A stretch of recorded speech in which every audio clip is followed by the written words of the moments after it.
إن الحمد لله نحمده ونستعينه ونستغفره ونعوذ بالله من شرور أنفسنا ومن سيئات أعمالنا من يهده الله فلا مضل له ومن يضلل فلا هادي له وأشهد أن لا إله إلا الله وأشهد أن محمدا عبده ورسوله أرسله بالحق بشيرا ونذيرا يا أيها الذين آمنوا اتقوا الله حق تقاته ولا تموتن إلا وأنتم مسلمون يا أيها الناس اتقوا ربكم الذي خلقكم من نفس واحدة وخلق منها زوجها وبث منهما رجالا كثيرا ونساء واتقوا الله الذي تساءلون به والأرحام إن الله كان عليكم رقيبا يا أيها الذين آمنوا اتقوا الله وقولوا قولا سديدا يصلح لكم أعمالكم ويغفر لكم ذنوبكم ومن يطع الله ورسوله فقد فاز فوزا عظيما أما بعد فإن خير الحديث كتاب الله وخير الهدي هدي محمد صلى الله عليه وسلم وشر الأمور محدثاتها وكل محدثة بدعة وكل بدعة ضلالة وكل ضلالة في النار فأعوذ بالله السميع العليم من الشيطان الرجيم من همزه ونفخه ونفثه بسم الله الرحمن الرحيم فمن كان يرجو لقاء ربه فليعمل عملا صالحا ولا يشرك بعبادة ربه أحدا وقال في موضع آخر وما خلقت الجن والإنس إلا ليعبدون وقال النبي صلى الله عليه وسلم لا تقوم الساعة حتى لا يقال في الأرض لا إله إلا الله رب اشرح لي صدري ويسر لي أمري واحلل عقدة من لساني يفقهوا قولي رب زدني علما اللهم رب زدني علما سبحانك لا علم لنا إلا ما علمتنا إنك أنت العليم الحكيم وتب علينا إنك أنت التواب الرحيم اللهم آتي نفسي تقواها وزكيها أنت خير من زكاها أنت وليها ومولاها محترم علماء کرام، سامعین اعظام، نوجوان ساتھیوں، بزرگوں، پردہ نشین، میری ماں اور بہنوں،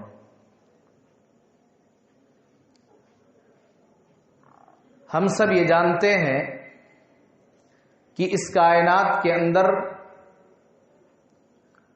پوری انسانیت کا خالق، مالک، رازق، مربی اور پالنہار اللہ رب العالمین ہی ہے،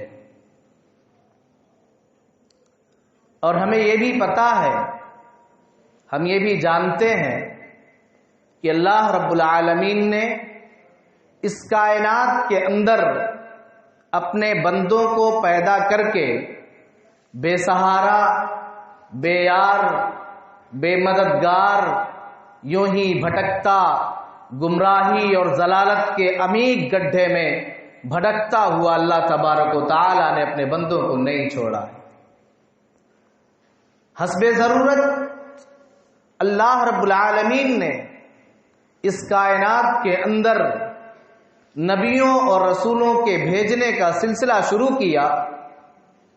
تمام انبیاء، تمام رسول جو اپنی اپنی قوم کے اندر نبی یا رسول بنا کر کے بھیجے گئے، سب کی دعوت کا محور اور سب کی دعوت کا مقصد صرف اور صرف یہی تھا کہ وہ لوگوں کو ایک اللہ کی عبادت کی طرف بلائیں، ایک اللہ کی عبادت کے لیے لوگوں کو ابھاریں، اللہ رب العالمین کا موحد بندہ لوگوں کو بتائیں اور بنائیں، شرک سے لوگوں کو دور رکھیں۔ اسی لیے اللہ رب العالمین نے اس کائنات کے اندر جب بھی ضرورت پڑی ہے انبیاء اور رسول کو اللہ تعالیٰ نے اس کائنات کے اندر بھیجا ہے۔ میرے بھائیوں، ہم اور آپ جس نبی جناب محمد الرسول اللہ صلی اللہ علیہ وسلم کے ماننے والے ہیں، اس امت کو امت محمدیہ کہا جاتا ہے۔ کوئی بھی آدمی اس وقت تک موحد ہو ہی نہیں سکتا، کوئی بھی آدمی اس وقت تک مومن ہو ہی نہیں سکتا جب تک کہ وہ توحید کا اقرار نہ کر لے یا کلمہ شہادتین کا اقرار نہ کر لے۔ ہر مسلمان ہونے والا بندہ یہ اعتراف کرتا ہے، اشہد اللہ الہ الا اللہ و اشہد ان محمد الرسول اللہ، میں اس بات کی شہادت دیتا ہوں، میں اس بات کی گواہی دیتا ہوں کہ اللہ رب العالمین کے علاوہ کوئی معبود برحق نہیں ہے، اللہ رب العالمین کے علاوہ کوئی حقیقت میں عبادت کے لائق نہیں ہے، وَأَنَّ مُحَمَّدَ الرَّسُولُ اللَّهِ، اور ساتھ ہی ساتھ اس بات کی بھی شہادت اور گواہی دیتا ہوں کہ محمد اللہ کے رسول ہیں۔ میرے بھائیوں، خطبہ مسنونہ کے بعد قرآن کریم کے سورہ کہف کی آخری آیت کا ایک ٹکڑا میں نے آپ کے سامنے تلاوت کیا ہے۔ اللہ تبارک و تعالی اس آیت کریمہ کے اندر بیان فرماتا ہے، اللہ کہتا ہے فَمَنْ كَانَ يَرْجُو لِقَاءَ رَبِّهِ فَلْيَعْمَلْ عَمَلًا صَالِحًا وَلَا يُشْرِكْ بِعِبَادَةِ رَبِّهِ أَحَدًا۔ اللہ تبارک و تعالی یہ بیان فرماتا ہے، میرے بندو، فمن کان یرجو لقاء ربہ، تم میں سے جو آدمی اپنے رب سے ملاقات کرنا چاہتا ہے، میرے بندو تم میں سے جو آدمی اللہ رب العالمین سے ملنا چاہتا ہے، تم میں سے جو آدمی جنت میں جانا چاہتا ہے، فلیعمل عملا صالحا ولا یشرک بعبادۃ ربہ احدا۔ اگر کوئی آدمی اللہ تعالی سے ملاقات کرنا چاہتا ہے، اگر کوئی آدمی جنت میں جانا چاہتا ہے تو دو کام کر لے، فلیعمل عملا صالحا، پہلے نمبر پہ وہ نیک عمل کر لے، اچھا عمل کر لے، اچھا عمل کرے، ولا یشرک بعبادۃ ربہ احدا، اور اپنے رب کی عبادت میں کسی اور کو شریک نہ ٹھہرائے۔ بندہ اگر جنت میں جانا چاہتا ہے، بندہ اگر آخرت میں کامیاب ہونا چاہتا ہے، آخرت میں اگر جنت میں جانا چاہتا ہے، آخرت میں اگر وہ اللہ رب العالمین کا دیدار کرنا چاہتا ہے تو اسے دنیا کی زندگی میں نیک عمل کرنا ہوگا، اور اللہ رب العالمین کی ذات میں، اللہ کی عبادت اور اللہ کی بندگی میں کسی اور کو شریک نہ ٹھہرانا ہوگا، اللہ کی عبادت میں کسی اور کو کسی بھی طرح کا ساجیدار نہ بنانا ہوگا، ہر معاملے کو اللہ کے حوالے کرنا ہوگا، اپنی عبادتوں کو اللہ کے لیے خالص کرنا ہوگا، اپنی نماز کو اللہ کے لیے خالص کرنا ہوگا، اپنی قربانیوں کو اللہ کے لیے خالص کرنا ہوگا، غرض کی ساری چیزیں اپنی اللہ رب العالمین ہی کے لیے خالص کرنی ہوں گی۔ اب عمل صالح کیا ہے، اس کو سمجھنے کے لیے قرآن کریم کا 29واں پارہ اٹھاتے ہیں۔ اللہ فرماتا ہے، تبارک الذی بیدہ الملک وہو علی کل شیء قدیر، بابرکت ہے وہ ذات، بابرکت ہے وہ اللہ جس کے ہاتھ میں بادشاہت ہے، جو اللہ پاورفل ہے، وہو علی کل شیء قدیر، اور اللہ تبارک و تعالی تو ہر چیز پر قادر ہے۔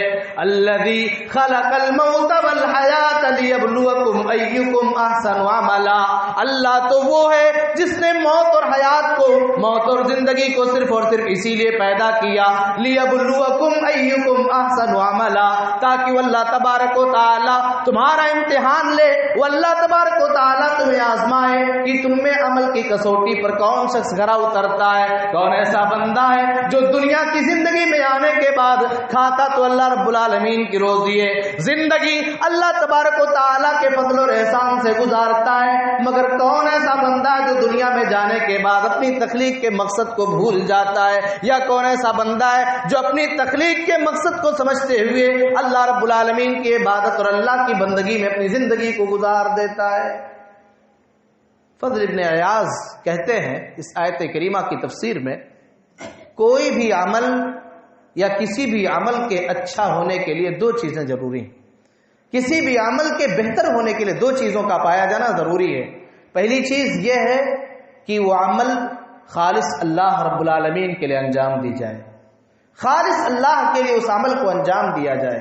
اور دوسری چیز یہ ہے کہ اس عمل کو نبی پاک جناب محمد الرسول اللہ صلی اللہ علیہ وسلم کے بتائے ہوئے طریقے کے مطابق اور موافق انجام دیا جائے. پھر آئیے میں اسی آیت کریمہ پر چل رہا ہوں تو اللہ تعالیٰ فرماتا ہے فَمَنْ كَانَ يَرْجُو لِقَاءَ رَبِّهِ فَلْيَعْمَلْ عَمَلًا صَالِحًا. میرے بندو اگر آخرت میں تم کامیاب ہونا چاہتے ہو فَلْيَعْمَلْ عَمَلًا صَالِحًا تو تم نیک عمل کر لو اور اللہ کی عبادت میں کسی اور کو شریک نہ ٹھہراؤ.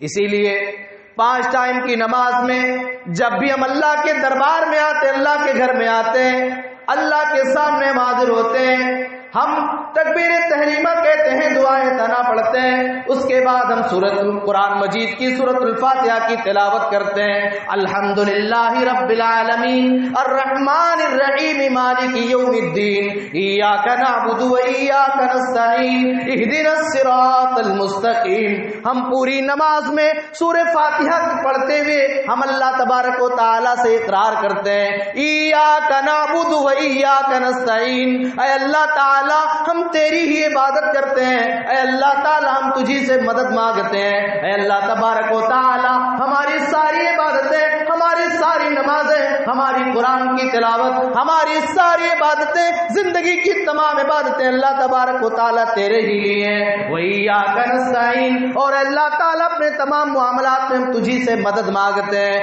اے اللہ تعالی ہماری یہ پاش پیشانی جھکے گی تو تیرے سامنے جھکے گی، اے اللہ ہمارا یہ ہاتھ اٹھے گا تو تیرے آگے اٹھے گا، اے اللہ ہماری یہ پیشانی جب بھی زمین پر جائے گی اے اللہ تیرے لیے جائے گی، تجھے راضی کرنے کے لیے جائے گی، تجھے خوش کرنے کے لیے ہماری یہ پیشانی زمین پر جھکے گی.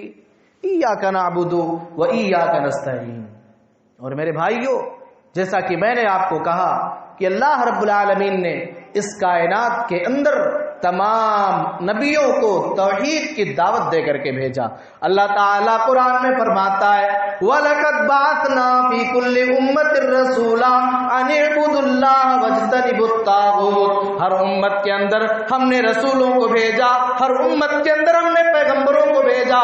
سارے نبیوں، سارے رسولوں کو جو ہم نے بھیجا، گرچہ انہیں کسی بھی قبیلے کے لیے بھیجا گیا ہو، مگر سارے نبیوں کی دعوت کا محور ایک تھا وَلَقَدْ بَعَثْنَا فِي كُلِّ أُمَّةٍ رَسُولًا أَنِ اعْبُدُوا اللَّهَ وَاجْتَنِبُوا الطَّاغُوتَ. سارے رسولوں نے اپنی قوم کو اسی بات کی دعوت دی اور ہم نے بھی یہی پیغام دے کر کے بھیجا تھا اے لوگوں، اے میرے پیغمبروں، جاؤ اپنی قوم کے لوگوں کو تم بتاؤ أَنِ اعْبُدُوا اللَّهَ، تم ایک اللہ کی عبادت کرو، ایک اللہ کے سامنے، ایک اللہ کے سامنے سر کو جھکاؤ، ایک اللہ سے بیٹا بیٹی مانگو، ایک اللہ سے اپنی مشکل کشائی اور حاجت روائی کا سوال کرو، اللہ کے علاوہ کسی اور کے در پہ اپنے سر کو نہ جھکاؤ. وَلَقَدْ بَعَثْنَا فِي كُلِّ أُمَّةٍ رَسُولًا أَنِ اعْبُدُوا اللَّهَ وَاجْتَنِبُوا الطَّاغُوتَ. اور طاغوت کی عبادت سے بچو، اللہ کے علاوہ جو بھی دنیا کے اندر معبود بنا لیے جائیں ان تمام کی عبادت اور بندگی سے اپنے آپ کو دور رکھو. سارے نبی، سارے رسول اسی بات کی دعوت دیتے رہے اور اپنی قوم کو سمجھاتے رہے اے میری قوم کے لوگوں تم ایک اللہ کی عبادت کرو. اور یہ توحید اور یہ ایمان اتنا قیمتی گوہر ہے، ایک قیمتی جوہر ہے جو توحید اور ایمان اگر اللہ تبارک و تعالی نے ہمیں اور آپ کو دیا ہے، ہمیں غریبی میں اللہ نے مبتلا کر رکھا ہو، ہمارے پاس کچھ بھی نہ ہو چلے گا، مگر ایمان کی دولت اگر اللہ رب العالمین نے ہمیں اور آپ کو دے رکھی ہے، اللہ کی قسم سب سے مالدار لوگ ہیں. آپ ذرا غور کریں، اس دنیا کے اندر بہت سارے لوگ آپ کو مل جائیں گے اپنے ہاتھوں سے بنائی ہوئی مورتیوں کے سامنے سجدے کرتے ہیں، اپنے ہاتھوں سے بنائی ہوئی مورتیوں کے سامنے اپنی پیشانی کو جھکا دیتے ہیں، اپنے ہاتھوں سے بنائی ہوئی مورتیوں کے سامنے چڑھاوے چڑھایا کرتے ہیں.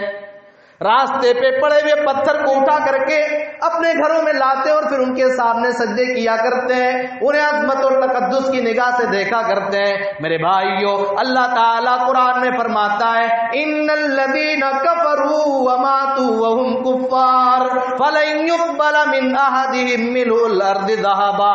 میرے وہ بندے جو دنیا کی زندگی میں ایمان لائے بغیر مر گئے، میرے وہ بندے جن لوگوں نے دنیا کی زندگی میں کفر کیا تھا، جن لوگوں نے دنیا کی زندگی میں اللہ کی عبادت نہ کی تھی اور کفر کی حالت ہی میں ان کا انتقال ہو گیا، اگر اللہ تعالیٰ کل قیامت کے دن زمین بھر سونا بھی انہیں دے دے فَلَن يُقْبَلَ مِنْ أَحَدِهِمْ مِلْءُ الْأَرْضِ ذَهَبًا، اور کل قیامت کے دن جب انہیں جہنم کے اندر ڈالا جانے لگے، یہ اللہ کے سامنے آئے اور فریاد کرنے لگے اے اللہ یہ زمین بھر سونا، اے اللہ یہ زمین بھر سونا لے کر کے تیرے سامنے آ رہے ہیں، اے اللہ تعالیٰ یہ زمین بھر سونا تو قبول کر لے، اور اے اللہ تعالیٰ یہ زمین کے برابر پورا سونا ہم تجھے دے رہے ہیں، اے اللہ تو سونے کو قبول کر لے اور ہمیں جہنم میں داخل کرنے سے بچا لے، اے اللہ ہمیں جنت میں داخل کر دے۔ اللہ فرماتا ہے فَلَن يُقْبَلَ مِنْ أَحَدِهِمْ مِلْءُ الْأَرْضِ ذَهَبًا، زمین کے برابر بھی اگر سونا وہ اللہ کی راہ میں خرچ کریں گے، اللہ تعالیٰ زمین بھر کے سونے کو بھی قبول نہیں کرے گا، ایکسپٹ نہیں کرے گا۔ میرے بھائیو، یہ توحید ہے، یہ ایمان ہے جسے اللہ تبارک و تعالی نے ہمیں اور آپ کو دیا ہے۔ ہم خوش نصیب ہیں، اس نعمت پر اللہ رب العالمین کا ہم سب کو شکر ادا کرنا چاہیے کہ اللہ نے ہمیں موحد بنایا ہے، اللہ نے ہمیں ایمان جیسی دولت سے نوازا ہے۔ یہ ایمان اگر نہیں ہے تو پھر جنت میں داخلہ ممکن نہیں ہے۔ میرے بھائیو ذرا غور کریں، مگر افسوس تب ہوتا ہے، آج ہمیں یہ پتہ چلتا ہے جب ہم اپنے سماج اور معاشرے پر نظر دوڑاتے ہیں، آج ہم نے اس ایمان کی کوئی ویلو ہی نہیں سمجھی، آج ہم نے اس ایمان کو معمولی سمجھ لیا، ہم نے اس ایمان کو کچھ سمجھا ہی نہیں۔ ہم ایمان لے آئے ہیں، ہم مسلم گھرانے میں پیدا ہو گئے ہیں، بس ہم نے اپنا نام مسلمانوں والا نام رکھ لیا ہے، ہم نے اپنے نام کے آگے پیچھے احمد محمد لگا رکھا ہے، عبداللہ عبد الرحمن کے ذریعے ہمارے نام کی شروعات ہوتی ہے، ہم اپنے آپ کو مسلمان سمجھ رہے ہیں، ہم اپنے آپ کو موحد سمجھ رہے ہیں۔ میرے بھائیو ذرا غور کرو، آج ہمارے ہاں ایک مقولہ کہا جاتا ہے جان بچی لاکھوں پائے، یعنی جان بچ گئی سب کچھ بچ گئی، جان ہے تو دنیا ہے، جان ہے تو جہان ہے، مگر میں کہتا ہوں کہ جان سے بھی زیادہ اگر کوئی چیز قیمتی ہے تو ایمان اور توحید ہے۔ آئیے اس کو سمجھتے ہیں۔ مسند احمد کی روایت ہے، اللہ کے نبی جناب محمد الرسول اللہ صلی اللہ علیہ وسلم کو جب معراج میں لے جایا گیا، اللہ کے نبی کو وہاں ایک بڑی بہترین خوشبو محسوس ہوئی۔ اللہ کے نبی جناب محمد الرسول اللہ صلی اللہ علیہ وسلم نے جبریل سے پوچھا ہے جبریل یہ کیسی خوشبو آ رہی ہے؟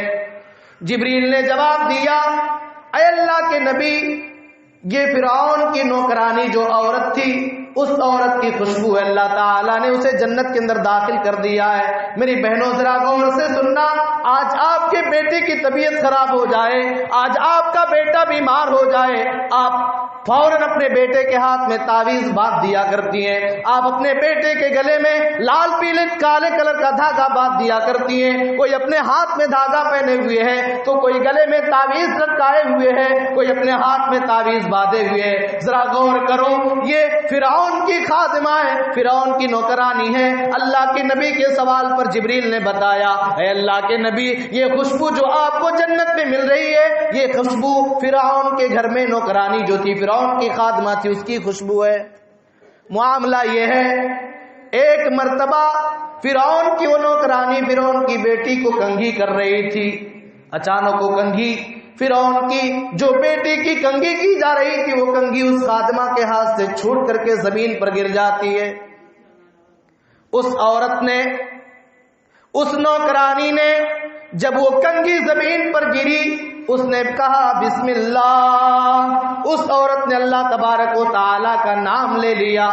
فرعون کی بیٹی نے جب یہ سنا کہ یہ عورت اللہ کا نام لے رہی ہے، یہ میرے ابو کے علاوہ کسی اور کا نام لے رہی ہے، فرعون کی اس بیٹی نے پوچھا اے عورت ہے میری نوکرانی تو کس کا نام لے رہی ہے، کس کا نام لے رہی ہے؟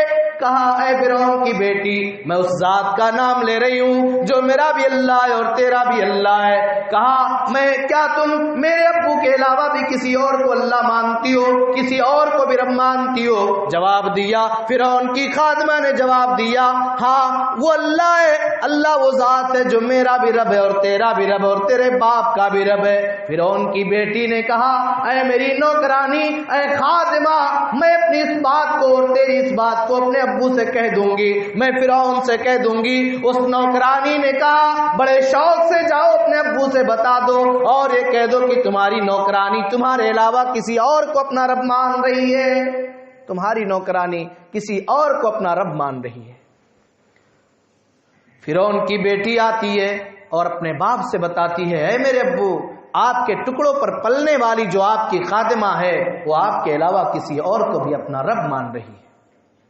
فرعون نے بلوایا اور بلانے کے بعد اس خادمہ سے پوچھا, میری بہنوں ذرا غور کرنا, اس خادمہ سے پوچھا.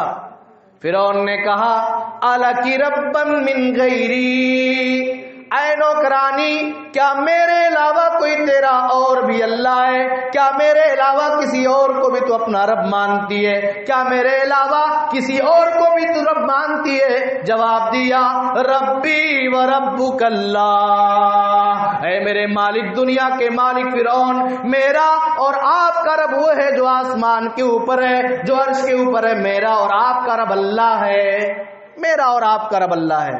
فرعون نے جب یہ سنا, یہ سننے کے بعد فرعون نے کہا اے میری نوکرانی ذرا غور کر لے, ہوش و حواس میں آ جا ورنہ میں تجھے جان سے مار دوں گا, تیرے سارے بچوں کو بھی میں مار دوں گا. فرعون کی اس خادمہ نے کہا اے میرے مالک جو بھی سزا دو منظور ہے, مگر میں اس ذات کے ساتھ کسی اور کو شریک نہیں کر سکتی, وہ اللہ جو میرا بھی رب ہے اور آپ کا بھی رب ہے. بالآخر فرعون نے اس عورت کے تمام بچوں کو جلا دیا, آگ تیار کی گئی, آگ میں ڈال دیا گیا, جلایا گیا, مگر اس ماں کی گود میں شیرخوار بچہ ہے, ایک دودھ پیتا بچہ ہے, سارے بچے جل گئے. جب اس دودھ پیتے بچے کو لے کر کے آگ میں داخل ہونے کی باری آئی, اس ماں کے دل میں تھوڑا سا اپنی بیٹے کے لیے محبت جاگ گئی, آگ میں جانے سے ہچکنے لگی. مسند احمد کی روایت ہے عورت آگے پیچھے ہونے لگی. آج اللہ تعالی نے چھوٹے بچے کو, ماں کی پستان اور چھاتی سے دودھ پینے والے بچے کو آج اللہ تعالیٰ نے قوت گویائی دے دی ہے. آج وہ بچہ گود میں اپنی ماں سے کہتا ہے اے میری امی, اے میری ماں, گھبرانے کی ضرورت نہیں ہے, پریشان ہونے کی ضرورت نہیں ہے. اگر یہ فرعون آگ میں جلنے کو کہہ رہا ہے, آگ میں جانے کو کہہ رہا ہے, کود جاؤ, چلی جاؤ, آگ میں خود بھی جل جاؤ, مجھے بھی جلا دو, فرعون کی سزا کی مستحق ہو جاؤ. ان اللہ معنا, اللہ تبارک و تعالی تو ہمارے ساتھ ہے. ذرا غور کرو میری ماں و بہنوں, مجھے جو موضوع دیا گیا ہے وہ توحید اور شرک کا موضوع میرے دوست شیخ احمد نے دیا ہے. غور کریں, سنیں, اس عورت پر آپ غور کریں. اپنی جان کو قربان کر دیا, اپنے بیٹوں کو اپنی نگاہوں کے سامنے مرتا ہوا قربان کر دیا, مگر توحید سے سمجھوتا نہ کیا. میری پیاری ماں و بہنوں, آپ کے سینے اور آپ کے دل میں یہ بات کیسے آ جاتی ہے کہ آپ اپنے بیٹوں کے ہاتھ پر, آپ اپنے بیٹوں کے گلے میں تعویذ لٹکا دو؟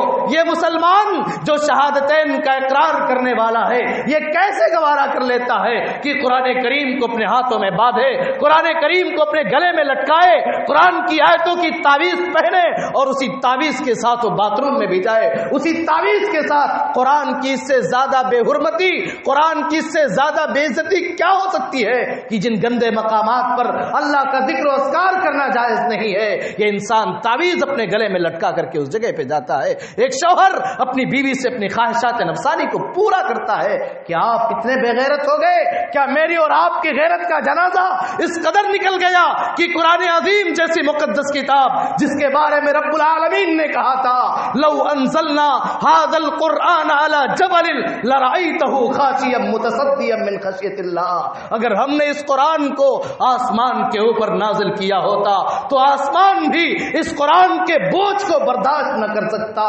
لرأيته خاشعا متصدعا من خشیۃ اللہ, آپ دیکھتے اللہ کے خوف کی وجہ سے, رب کے ڈر کی وجہ سے آسمان بھی ریزہ ریزہ ہو جاتا. ہم نے آج اس قرآن کا مذاق بنایا ہے. آج غیر اگر قرآن کی بے حرمتی کر دے ہم آگ بگولے ہو جاتے ہیں۔ ذرا غور کریں ہم نے قرآن کا احترام کیسے کیا ہے، ہم نے قرآن کی بے عزتی کیسے کی ہے، تعویذ کی شکل میں، گنڈے کی شکل میں۔ میرے بھائی اور آگے آؤ، اس ایمان کی اہمیت کو ہم نے سمجھا نہیں، اس ایمان کی ویلو کو ہم نے سمجھا نہیں، اور وہ اس لیے کہ ایمان ہمیں اور آپ کو فری میں مل گیا ہے۔ اس ایمان کے لیے ہم نے کچھ قربان نہیں کیا ہے۔ یاد کرو بلال رضی اللہ تعالیٰ عنہ کو دیکھو، بلال رضی اللہ تعالیٰ عنہ جب اللہ کے نبی جناب محمد الرسول اللہ صلی اللہ علیہ وسلم نے توحید کا اعلان کیا، توحید کی دعوت دینی شروع کر دی، آپ نے لوگوں کو بلایا، اے میری قوم کے لوگوں، اے مکے کے لوگوں، آؤ ایک اللہ کی عبادت کی طرف آ جاؤ، آؤ ایک اللہ کی عبادت کرو، آؤ ایک اللہ کی بندگی کرو۔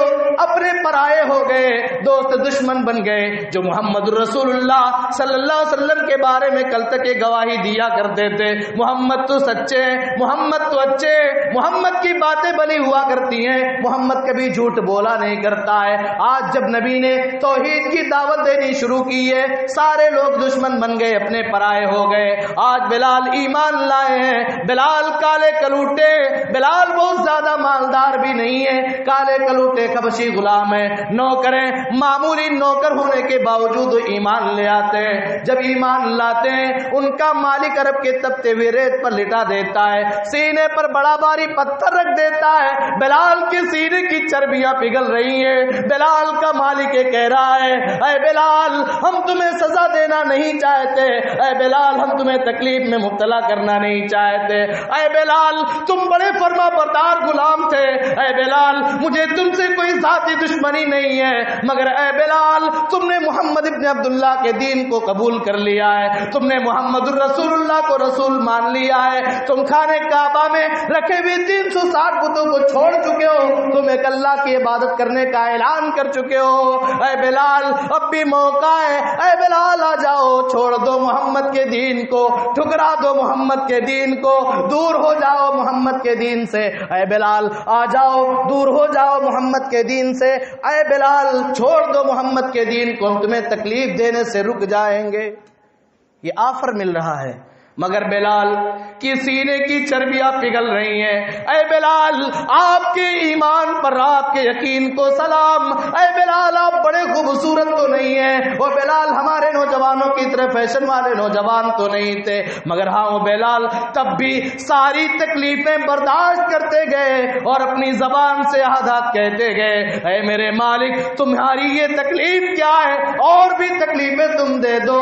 اے بلال کے مالک سن لو، تمہیں جتنی تکلیفیں دینی ہے دے لو، یہ بلال تو محمد کے دین کو چھوڑنے والا نہیں ہے۔ میرے بھائیو ایمان اگر دیکھنا ہے، ایمان کے لیے قربانیاں جو دی ہیں، فیشنیبل نوجوانوں آؤ میں آپ کے سامنے مصعب ابن عمیر کا واقعہ سناتا ہوں کہ انہوں نے ایمان کے لیے کیا کچھ قربان کیا ہے۔ نام مصعب ابن عمیر ہے، بہت مالدار ہیں، فیشنیبل نوجوان ہیں، امیر باپ کے اکلوتے بیٹے ہیں، اکیلے ہیں، صبح میں دوسرا کپڑا، شام میں دوسرا کپڑا، جو خوشبو استعمال کرتے ہیں، جس گلی سے گزر جاتے ہیں پتہ چلتا ہے کہ اس گلی سے مصعب ابن عمیر کا گزر ہوا ہے۔ آج مصعب ابن عمیر نبی کی خدمت میں حاضر ہو کر کے انہوں نے اپنے آپ کو ایمان والا بنا لیا ہے۔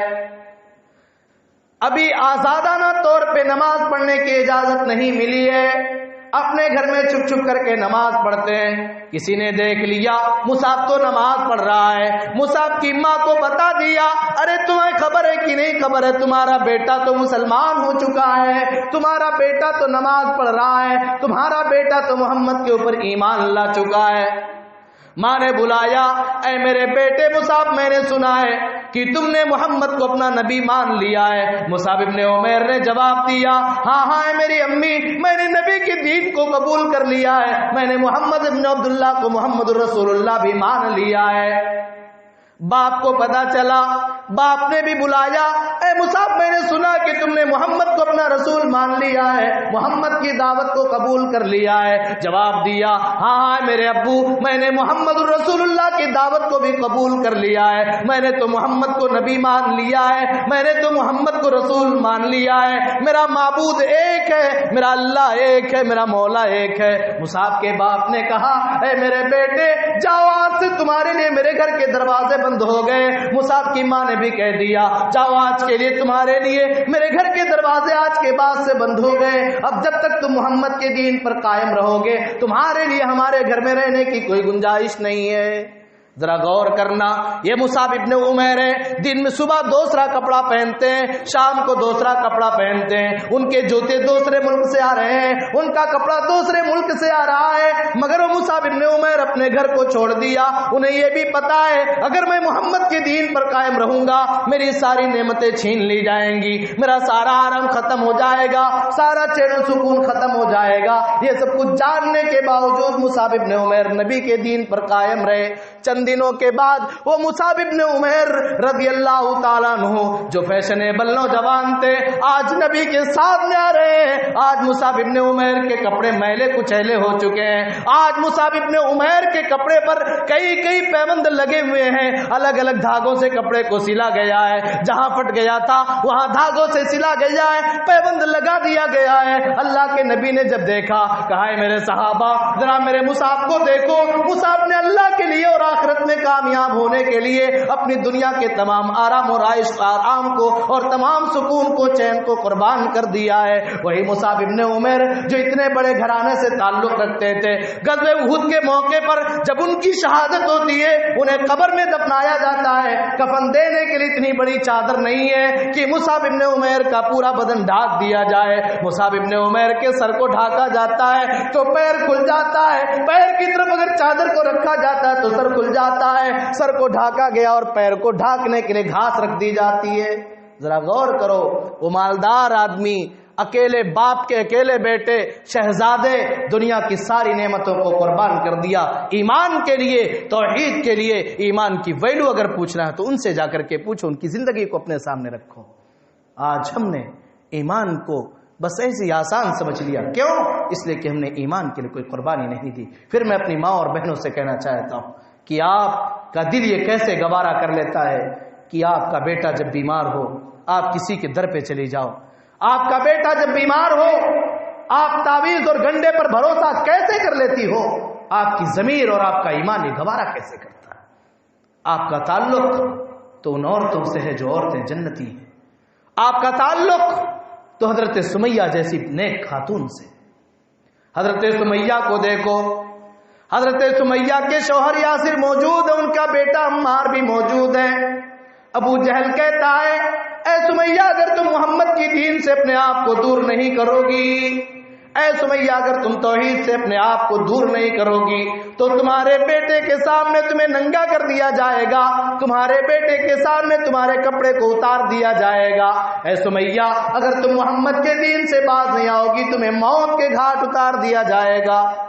سب کچھ قربان کر دیا، اپنے جوان بیٹے کے سامنے ننگا ہونا برداشت کر لیا، اور سمیہ رضی اللہ تعالیٰ عنہ کی دردناک شہادت کا واقعہ پیش آ جاتا ہے۔ ابو جہل شہید کر دیتا ہے، مگر ایمان سے انہوں نے کوئی سودا نہ کیا، اپنی توحید سے کوئی کمپرومائز نہ کیا، اپنی توحید سے کوئی سمجھوتا نہ کیا، اللہ کے لیے اپنی جان کو قربان کر دیا، اس لیے کہ ان صحابہ اور صحابیات کی نگاہوں میں یہ چیز موجود تھی، ان عذاب الدنیا اہون من عذاب الآخرہ، یا ان عذاب الدنیا اہون من عذاب النار۔ دنیا کے اندر جتنی بھی تکلیفیں دے دی جائیں، دنیا کی ساری تکلیفیں آخرت کی تکلیف کے مقابلے میں زیرو ہیں، زیرو۔ میرے بھائیو، ان کی ذہن میں، ان کے فکر میں آخرت کی کامیابی ہوا کرتی تھی۔ یہ ایمان والی خاتون ہیں، یہ ایمان والی عورتیں ہیں جو اللہ رب العالمین کے لیے اپنے جان کو قربان کر رہی ہیں۔ اور آپ غور کریں، یہ توحید جو ہے، یہ توحید میری اور آپ کی تخلیق کا مقصد ہے، بنیادی مقصد ہے۔ دنیا کے اندر کوئی بھی آدمی کوئی کام بے مقصد نہیں کرتا ہے۔ یہ مائک لگا ہے، اس کا ایک مقصد ہے کہ میری آواز اچھی طرح سے آپ تک پہنچے۔ ابھی اگر یہ مائک اپنا کام کرنا بند کر دے، اس مائک کو ہم کنارے رکھ دیں گے، یہ پین جو ہماری جیب میں لگا ہوا ہے اس کا ایک مقصد ہے کہ ہم اس سے کچھ لکھیں. جب اس کی روشنائی ختم ہو جائے یا یہ قلم چلنا بند ہو جائے ہم اس قلم کو جیب سے باہر نکال دیں گے. کیوں؟ اس لیے کہ اپنے مقصد میں کام کرنے سے رک گیا ہے, باز آ گیا ہے. میرے بھائیوں, اللہ تعالیٰ فرماتا ہے افحسبتم انما خلقناکم عبثا وانکم الینا لا ترجعون. اے میرے بندو کیا تم نے گمان کر لیا ہے, اے میرے بندو کیا تم نے یہ سمجھ لیا ہے انما خلقناکم عبثا کہ ہم نے تمہیں دنیا کے اندر عبث پیدا کر دیا ہے. اے میرے بندو کیا تم نے یہ سمجھ لیا کہ ہم نے تمہیں دنیا کے اندر بے مقصد پیدا کر دیا ہے, ہم نے تمہیں دنیا کے اندر بلا وجہ پیدا کر دیا ہے. وَأَنَّكُمْ إِلَيْنَا لَا تُرْجَعُونَ. اور اے میرے بندو کیا تم نے یہ گمان کر لیا ہے کہ تم سب کو ہماری طرف لوٹایا نہیں جائے گا, تم سب کو ہماری طرف واپس نہیں بھیجا جائے گا.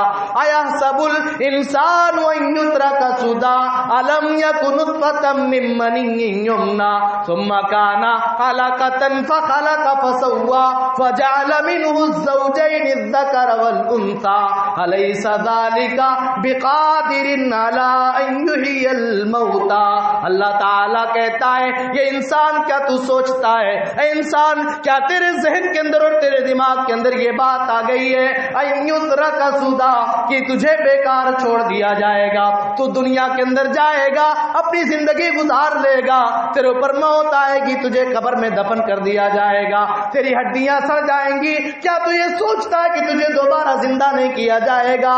اے انسان ذرا تو اپنی تخلیق کے مقصد, اپنی تخلیق کی حقیقت پر غور کر لے. الم یکو نطفۃ من منی یمنیٰ. اے انسان کیا تو منی کا ایک قطرہ نہیں تھا, کیا تو پانی کا ایک قطرہ نہیں تھا جس پانی کے قطرے سے اللہ تعالیٰ تمہیں جیتا جاگتا انسان بنا سکتا ہے؟ کیا وہ اللہ تعالیٰ اس بات پر قادر نہیں ہے کہ تمہیں قبر سے دوبارہ تمہیں اٹھا دے؟ اللہ فرماتا ہے ایحسب الانسان ان لن نجمع عظاما بلا قادرین علی ان نسوی بنانا.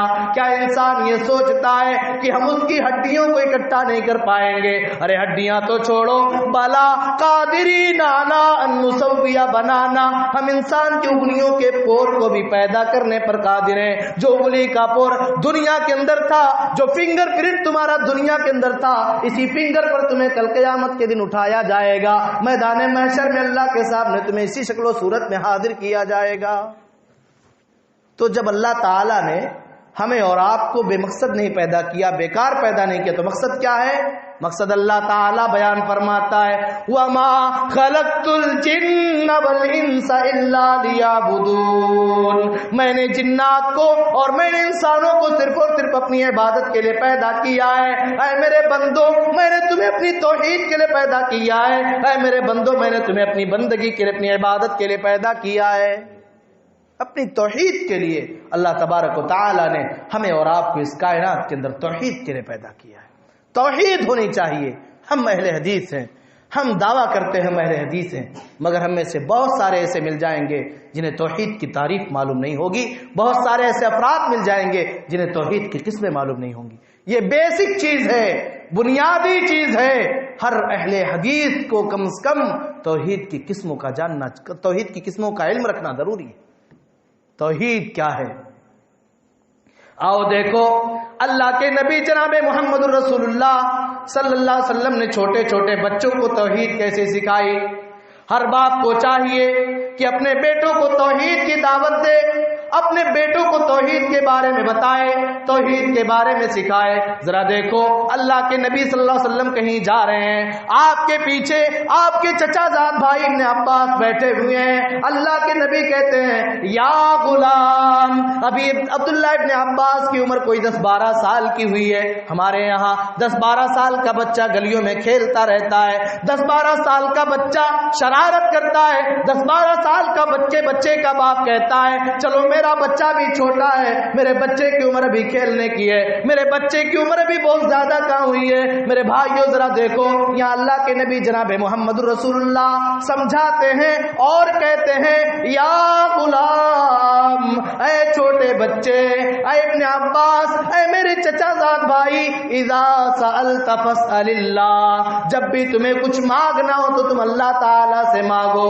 اذا سألت فاسأل اللہ واذا استعنت فاستعن باللہ، جب بھی تمہیں مدد مانگنی ہو تو اللہ تعالی سے تم مدد مانگا کرو، جب بھی تمہیں مدد کی ضرورت ہو اللہ تعالی سے تم مدد مانگا کرو.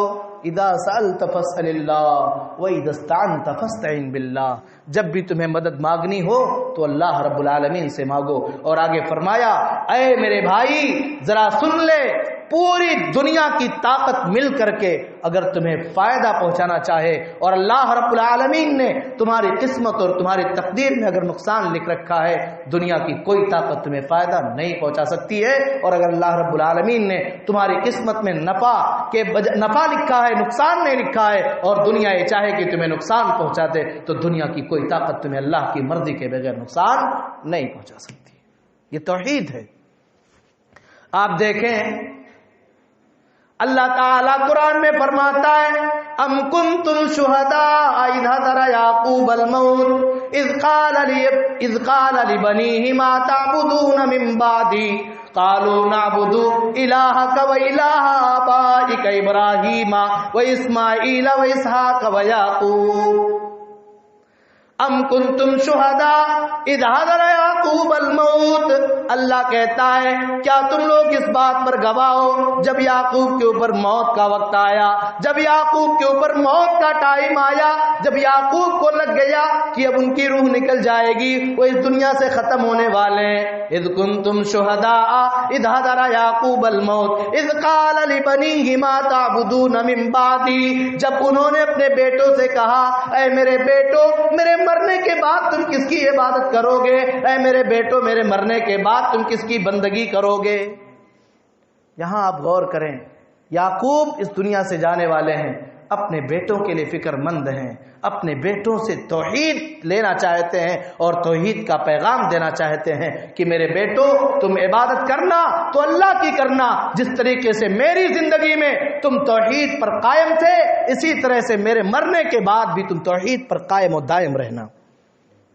آج وہ باپ جسے خود توحید کا مطلب نہ معلوم ہو، وہ باپ جو خود تعویذ پہنے ہوئے ہو، وہ ماں جو خود تعویذ پہنے ہوئی ہو، جو پانی میں تعویذ ڈال کر کے پی رہی ہو، پلا رہی ہو، وہ کیسے اپنے بیٹے یا اپنی بیٹی کو توحید کی دعوت دے گی؟ کس منہ سے سمجھائے گی؟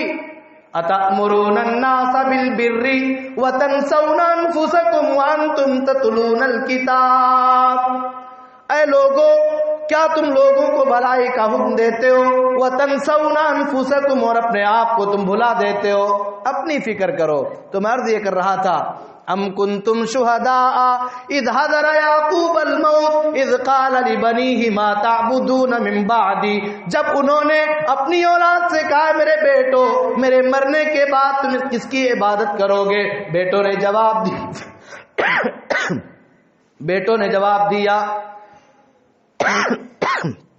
بیٹوں نے کہا، اے میرے ابو، اے میرے والد، آپ کو غم کرنے کی ضرورت نہیں ہے، آپ کو گھبرانے کی ضرورت نہیں ہے، آپ کو پریشان ہونے کی ضرورت نہیں ہے.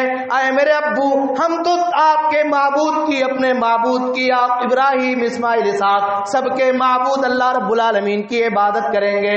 اے میرے ابو، جس طرح آپ کی زندگی میں ہم توحید کے اوپر قائم تھے اسی طرح ہم آپ کی دنیا سے جانے کے بعد بھی توحید پر قائم رہیں گے، توحید سے ہمارا رشتہ نہیں ٹوٹے گا. یاد کرو لقمان حکیم کو دیکھو، لقمان حکیم بھی اپنے بیٹوں کو توحید کی دعوت دے رہے ہیں. وَإِذْ قَالَ لُقْمَانُ لِابْنِهِ وَهُوَ يَعِظُهُ يَا بُنَيَّ لَا تُشْرِكْ بِاللَّهِ إِنَّ الشِّرْكَ لَظُلْمٌ عَظِيمٌ. اور دیکھو، غور کرو، یاد کرو، جب لقمان نے اپنے بیٹوں سے کہا تھا یا بنی لا تشرک باللہ، اے میرے بیٹے تم اللہ کے ساتھ کسی کو شریک نہ ٹھہرانا، اے میرے بیٹے تم اللہ کی عبادت میں کسی کو شریک نہ ٹھہرانا. بنانا ان الشرک لظلم عظیم، اے میرے بیٹے شرک تو بہت بڑا ظلم ہے، شرک بہت بڑا گناہ ہے۔ ایک جگہ تو اللہ تعالیٰ شرک کے بارے میں فرماتا ہے انہ من یشرک باللہ فقد حرم اللہ علیہ الجنہ ومأواہ النار وما للظالمین من انصار۔ اللہ تبارک و تعالیٰ کہتا ہے انہو من یشرک باللہ، جو آدمی اللہ کے ساتھ کسی کو شریک ٹھہرائے گا، جو آدمی اللہ کی عبادت میں کسی اور کو شریک اور ساجیدار بنائے گا، فقد حرم اللہ علیہ الجنہ، اللہ تعالیٰ نے ایسے بندے کے اوپر جنت کو حرام قرار دے دیا ہے، ومأواہ النار، اور ایسے آدمی کا ٹھکانہ تو جہنم ہوگا، وما للظالمین من انصار، اور ظالموں کا کوئی معاون نہیں ہوگا، ظالموں کا کوئی مددگار نہیں ہوگا۔ آپ ذرا غور کریں جہنم کیا ہے، ہم نے آپ نے بارہا سنا۔ میرے بھائیوں میرا موضوع یہ نہیں ہے کہ میں آپ کے سامنے جہنم کے بارے میں کچھ باتیں بیان کروں، مگر جہنم بہت خطرناک ہے، جہنم بہت خطرناک ہے۔ اللہ کے نبی جناب محمد رسول اللہ صلی اللہ علیہ وسلم اپنے صحابہ کے ساتھ بیٹھے ہوئے ہیں، اجسمع وجبتن، اتنے میں اللہ کے نبی نے ایک دھماکے کی آواز سنی۔ اللہ کے نبی جناب محمد رسول اللہ صلی اللہ علیہ وسلم نے صحابہ کرام سے کہا اے میرے صحابہ کیا تم جانتے ہو کس چیز کے گرنے کی آواز ہے؟ صحابہ کرام نے جواب دیا اللہ و رسولہ اعلم، اے اللہ کے نبی اللہ زیادہ جانتا ہے، اس کے رسول زیادہ جانتے ہیں، ہمیں معلوم نہیں ہے کس چیز کے دھماکے کی اور کس چیز کے گرنے کی آواز ہے۔ اللہ کے نبی نے کہا یہ پتھر کے گرنے کی آواز ہے جسے 70 سال پہلے پھینکا گیا تھا۔ آج میرے بھائیو یہ جہنم کی گہرائی ہے، ذرا غور کریں جہنم اتنی خطرناک ہے۔ جہنم اللہ تعالیٰ سے جہنم نے شکایت کیا اے اللہ یا کلو بعضی بعضا، میرا بعض حصہ میرے بعض حصے کو کھائے جا رہا ہے، اے اللہ مجھے سانس لینے کی اجازت دے دے۔ اللہ تعالیٰ نے جہنم کو 1 سال میں 2 مرتبہ سانس لینے کی اجازت دے دی۔ ایک مرتبہ جب کائنات کے اندر سب سے زیادہ گرمی ہوتی ہے تب جہنم سانس لیا کرتی ہے، اور جب سب سے زیادہ ٹھنڈی ہوا کرتی ہے تو جہنم سانس لیا کرتی ہے۔ ایک سانس کی وجہ سے گرمی بڑھ جائے، ایک سانس کی وجہ سے ٹھنڈی بڑھ جائے، ذرا غور کرو اگر اللہ نہ کرے ایسا ہو، اگر کہیں جہنم میں جانا پڑا تو ہم اور آپ جہنم کے عذاب کو برداشت کیسے کر پائیں گے؟ تو میرے بھائیوں اور دوستوں میں عرض یہ کر رہا تھا کہ اللہ رب العالمین شرک کرنے والوں کو معاف نہیں کرے گا۔ وہ اللہ جو قرآن میں بار بار کہہ رہا ہے میں غفار ہوں، میں قہار ہوں، میں تواب ہوں، میں رحمان ہوں، میں رحیم ہوں، وہ اللہ تبارک و تعالی ایک گناہ کے بارے میں کہتا ہے ان اللہ لا یغفر ان یشرک بہ ویغفر ما دون ذلک لمن یشاء، اللہ تبارک و تعالی اس گناہ کو معاف نہیں کرے گا ان یشرک بہ، کہ اللہ کے ساتھ کسی کو شریک ٹھہرایا جائے، ویغفر ما دون ذلک لمن یشاء، اس کے علاوہ جس گناہ کو بھی چاہے گا اللہ تبارک و تعالیٰ اس گناہ کو معاف کر دے گا۔ گویا اللہ فرماتا ہے اگر کوئی بندہ بے نمازی ہے، اگر کوئی بندہ جھوٹ بول کر کے جا رہا ہے، اگر کوئی بندہ گناہ کا کام کر کے جا رہا ہے، اللہ کی مرضی، اللہ تعالیٰ چاہے تو معاف کر دے، اللہ چاہے تو اپنے اس بندے کو معاف کر دے، یا اس کے کیے ہوئے کاموں کی سزا بھگتوائے، اور سزا بھگتوانے کے بعد اللہ تعالیٰ پھر اسے جنت میں داخل کر دے۔ مگر اگر کوئی شرک کر کے جا رہا ہے، شرک کی حالت میں مر رہا ہے، اللہ تبارک و تعالیٰ تو اسے معاف کرنے کے لیے تیار نہیں ہے، اللہ تعالیٰ تو اسے معاف نہیں کرے گا۔ اور سنیے قرآن کریم میں جو اللہ تعالیٰ اپنے نبی جناب محمد رسول اللہ کا نام بھی نہیں لیتا جلدی، بلکہ کہتا یا ایھا المزمل کہتا ہے، کہیں پہ یا ایھا المدثر کہتا ہے۔ اللہ کے نبی کو اللہ تعالیٰ کئی رحمت بنا کر کے بھیجنے کی بات کرتا ہے۔ اللہ تعالیٰ اپنے نبی کی تقدس اور عظمت میں اللہ تعالیٰ نبی کا نام نہیں لیتا ہے، وہ نبی اس نبی کو بھی اللہ تعالیٰ دھمکی دے رہا ہے اور سمجھا رہا ہے اے محمد رسول اللہ آپ غور کر لو، لئن اشرکت لیحبطن عملک ولتکونن من الخاسرین، اے نبی اگر آپ نے اللہ کے ساتھ کسی کو شریک ٹھہرایا، اگر آپ نے اللہ کی عبادت میں کسی اور کو شریک ٹھہرا دیا، اگر آپ نے اللہ کی عبادت میں کسی اور کو ساجیدار بنا دیا، لیحبطن عملک، تو آپ کے سارے عمل برباد ہو جائیں گے، ولتکونن من الخاسرین، اور آپ گھاٹا اٹھانے والوں میں سے ہو جائیں گے۔ گھاٹا اٹھانے والوں میں سے ہو جائیں گے اگر اللہ کی عبادت میں کسی اور کو شریک ٹھہرا دیا۔ شرک کو اللہ معاف نہیں کرے گا، مشرکین کا ٹھکانہ جہنم اللہ نے بیان کر دیا ہے۔ میرے بھائیوں، ہمیں اور آپ کو اپنے آپ کو شرک سے بچانا ہوگا اگر ہم آخرت میں کامیاب ہونا چاہتے ہیں اور جنت پہ جانا چاہتے ہیں۔ ہمیں توحید پر قائم و دائم رہنا ہوگا۔ آپ دیکھیں اللہ کے نبی جناب محمد رسول اللہ صلی اللہ علیہ وسلم ایک مرتبہ کہیں جا رہے تھے، آپ نے اپنے ایک صحابی کے ہاتھ میں، ایک ساتھی کے ہاتھ میں لوہے کا چھلا دیکھا۔ نوجوانوں غور سے سننا، میری بہنوں آپ بھی غور سے سننا۔ اللہ کے نبی جناب محمد رسول اللہ صلی اللہ علیہ وسلم نے اس آدمی کے ہاتھ میں، اس صحابی کے ہاتھ میں لوہے کا چھلا دیکھا۔ آپ نے پوچھا، اے میرے صحابی یہ کیا ہے؟ اے میرے صحابی یہ کیا پہنے ہو؟ کہنے لگے، اے اللہ کے نبی مجھے واہنا نام کی ایک بیماری ہوئی ہے۔ واہنا وہ بیماری ہوا کرتی تھی جس میں انسان کی رگیں سوجن میں پڑ جایا کرتی تھی، رگوں میں سوجن آ جایا کرتا تھا۔ اے اللہ کے نبی مجھے لوگوں نے یہ بتایا ہے کہ اگر اس چھلے کو پہن لوں گا تو میری یہ بیماری دور ہو جائے گی، میری یہ بیماری ختم ہو جائے گی۔ اللہ کے نبی جناب محمد رسول اللہ نے فرمایا، اے میرے بھائی لا یزیدک الا وہنا، لا یزیدک الا وہنا، لا یزیدک الا وہنا۔ تو کیا بات کرتا ہے؟ تو نے جو چھلا پہن رکھا ہے یہ چھلا تیری بیماری کو بڑھائے گا نہیں، تیری بیماری کو ٹھیک نہیں کرے گا، بلکہ یہ چھلا تو تیری بیماری میں اضافہ یہ کر دے گا۔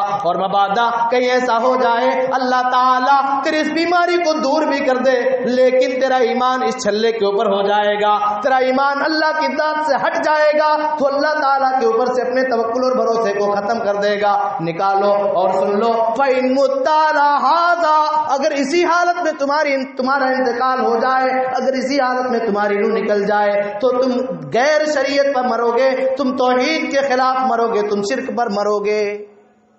ذرا غور کرو، لوہے کا ایک چھلا پہن رکھا ہے۔ اللہ کے نبی نے کہا لئن مت علی ھذا، اگر اسی صورت میں تمہاری انتقال ہو جائے، تمہاری روح نکل جائے، ما افلحتا، تو کل قیامت کے دن تم کامیاب نہیں ہوگے۔ پتہ یہ چلا انسان کامیاب تبھی ہوگا جب اپنے آپ کو شرک سے محفوظ رکھے گا، جب اپنے آپ کو شرک سے دور رکھے گا، جب اپنے آپ کو شرک سے بچائے گا، تبھی انسان کامیاب ہو سکتا ہے، تبھی جنت میں جا سکتا ہے۔ اور یہ توحید ایسی چیز ہے میرے بھائیوں، جو توحید ہماری زندگی کی اساس اور بنیاد ہے۔ اللہ کے نبی نے فرمایا لا تقوم الساعة حتى لا يقال في الارض اللہ اللہ۔ آپ نے فرمایا قیامت اس وقت تک قائم نہیں ہو سکتی ہے جب تک کہ لوگ روئے زمین پر اللہ کا نام لیتے رہیں گے، جب تک لوگ اللہ اللہ کرتے رہیں گے تب تک قیامت قائم نہیں ہوگی، اللہ اللہ کہتے رہیں گے۔ دوسری حدیث میں اللہ کے نبی جناب محمد رسول اللہ صلی اللہ علیہ وسلم نے اس کی تفسیر بیان کرتے فرمایا لا تقوم الساعة حتى لا يقال في الارض لا الہ الا اللہ۔ قیامت اس وقت تک قائم نہیں ہوگی جب تک لوگ لا الہ الا اللہ کہتے رہیں گے۔ ایک بھی آدمی اگر توحید پر قائم ہے، ایک بھی آدمی اس دنیا کے اندر اگر اللہ کی عبادت کرنے والا ہے، اللہ کی بندگی کرنے والا ہے، اس وقت تک قیامت قائم نہیں ہو سکتی۔ یہ توحید ہے جو قیامت کو آنے سے روکنے والی چیز ہے میرے بھائیوں۔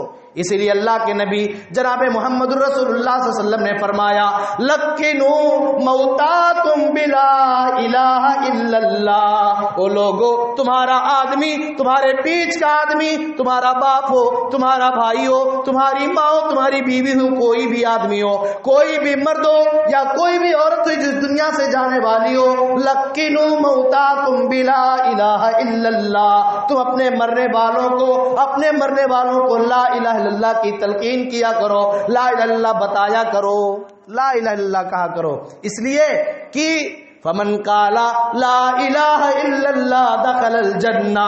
دوسری روایت میں آپ نے فرمایا من کان آخر کلامہ لا الہ الا اللہ دخل الجنہ۔ جس آدمی کا آخری کلمہ لا الہ الا اللہ ہوگا، جو کلمہ توحید پر مرا ہوگا، جو اس دنیا سے توحید پر گیا ہوگا، وہ جنت میں ضرور بھی ضرور داخل ہوگا۔ اسی لیے اللہ کے نبی جناب محمد رسول اللہ صلی اللہ علیہ وسلم کی اپنی پوری زندگی خدمت کرنے والے آپ کے چچا ابو طالب کا جب انتقال ہوتا ہے، انتقال سے پہلے جب نبی کائنات رحمت للعالمین محمد رسول اللہ صلی اللہ علیہ وسلم کو پتا چلتا ہے میرے چچا کی روح نکلنے والی ہے، میرے چچا بیمار ہو گئے ہیں، میرے چچا شاید اس دنیا سے جانے والے ہیں، اللہ کے نبی بھاگے بھاگے اپنے چچا کے پاس آتے ہیں اور کہتے ہیں اے میرے چچا یا امی قل لا الہ الا اللہ کلمتن احاج لک بہا عند اللہ، اے میرے چچا آپ لا الہ الا اللہ کہہ دو، اے میرے چچا آپ لا الہ الا اللہ کا اقرار کر لو،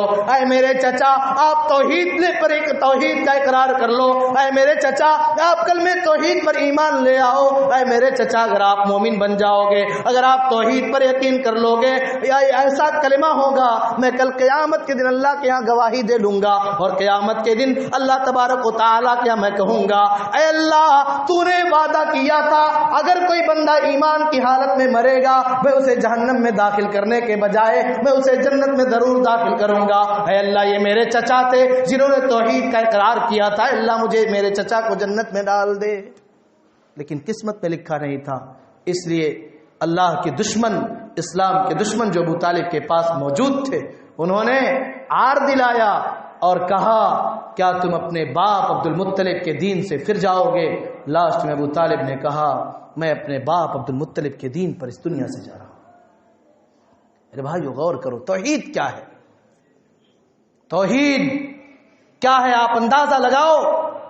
اللہ کے نبی جناب محمد رسول اللہ صلی اللہ علیہ وسلم سے پیار کرنے والا وہ بچہ جو یہودی تھا آپ کے پاس آیا کرتا تھا، آپ سے مانوس تھا، اسلام قبول کرنا چاہتا تھا، مگر باپ کا خوف تھا، باپ کا ڈر تھا اگر اسلام قبول کر لیا تو میرا باپ مجھے ستائے گا، میرا باپ مجھے بولے گا۔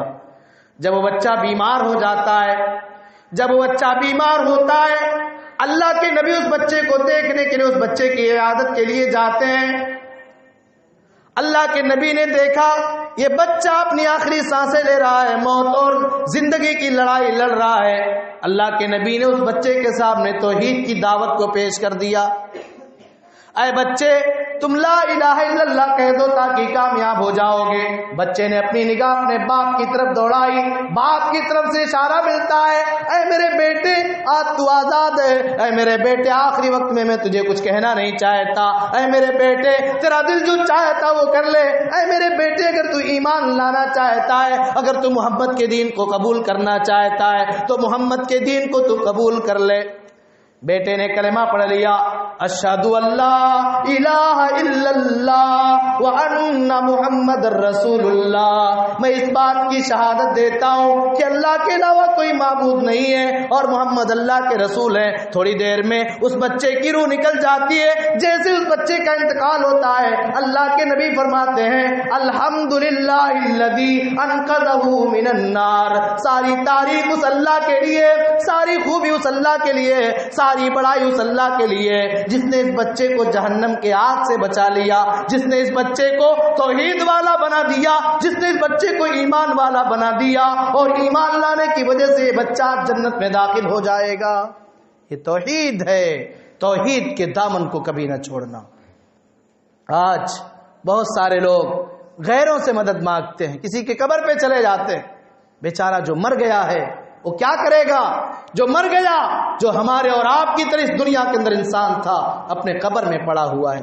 اللہ تبارک و تعالی فرماتا ہے اے لوگو جن کو تم اللہ کے علاوہ دوسروں کو پکارتے ہو، والذین تدعونہ من دون اللہ ما یملکون من قطمیر، اللہ تعالیٰ فرماتا ہے اللہ کے علاوہ جن کو بھی تم پکارتے ہو، اللہ کو چھوڑ کر کے جن کو بھی تم اپنا معبود سمجھ بیٹھے ہو، اللہ کے علاوہ جن سے بھی تم اپنی حاجتیں اور ضروریات کا سوال کرتے ہو، ما یملکون من قطمیر، تمہاری بگڑی بنانے کے بجائے ارے تمہاری بگڑی کیا بنائیں گے، ان کے اندر طاقت اتنی نہیں، ما یملکون من قطمیر، وہ کھجور کے گٹھلی کے بھی مالک نہیں ہے۔ کھجور کی گٹھلی اور گٹھلی کے اوپر جو چھلکا ہوتا ہے، جو باریک سفید جھلی ہوتی ہے، اسے قطمیر کہا جاتا ہے۔ کہا کھجور کی گٹھلی کے اوپر جو چھلکا ہوتا ہے اس کے بھی مالک نہیں ہے۔ اگر آپ انہیں پکارو، اگر آپ ان سے مانگو تو تمہاری پکار کو سن بھی نہیں سکتے. وَلَوْ سَمِعُوا مَسْتَجَابُوا لَكُمْ، اور اگر سن بھی لیں تو تمہاری دعا کو قبول کر کے تمہیں کچھ فائدہ بھی نہیں پہنچا سکتے. ضعف الطالب والمطلوب، مانگنے والا بھی کمزور، جس سے مانگا جا رہا وہ بھی کمزور. میرے بھائیو، توحید یہ ہے، توحید یہ ہے. آج ہم نے اور آپ نے توحید کی قیمت کو سمجھا نہیں، توحید کی اہمیت کو ہم نے گنوا دیا. زبان سے کہہ بھی دیا لا الہ تو کیا حاصل، زبان سے کہہ بھی دیا لا الہ تو کیا حاصل، دل و نظر جو مسلمان نہیں تو کچھ بھی نہیں. زبان سے صرف لا الہ الا اللہ کا اقرار کر لینا، زبان سے صرف ایک اللہ کی عبادت کا دم بھر لینا اور زبان سے اپنے آپ کو موحد ثابت کر دینا کافی نہیں ہے. آپ کی زندگی میں توحید کے اثرات کو نمایاں ہونا چاہیے، آپ کی زندگی میں توحید کا اثر آنا چاہیے.